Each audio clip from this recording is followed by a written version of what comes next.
Logi wangmada ngamkhai lan sinduna changsilakpa ngamkhai lan na narco terrorism chathaba amadi illegal opium cultivation tawbana awang nongpok ki lamdam maruina Manipur ge indigenous communities sing da chawna awaba mayok na hale haina IPSA gi working president su oidiba UCM gi vice president amadi kokomi gi wangang loi oidiba Khuraijam Athouba na phongdokre Wafam Geneva da chathariba United Nations Human Rights Council ge yankhai tarit suba session ge promotion and protection of all human rights, civil, political, economic, social and cultural rights, including the right to development ge agenda ge matamda Athoubana Manipur da thokliba human rights crisis asida yumpham oiraga phongdokhibane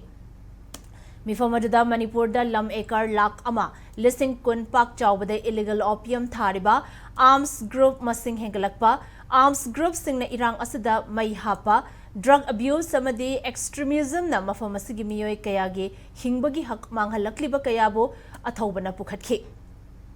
Athoubana makhatana state asida immigration issue kaya ladiba narco terrorism amadi illegal poppy cultivation tawbana environment manghan takhalakpata natana global climate tasu asoiba lakpa kaya asi yenglaga India lengak tamit yeng changnanaba taksan biyo haina council asigi pungning chingsanki Manipur da handak drone bombing amadi missile sizinaduna micham kayabu kihanbada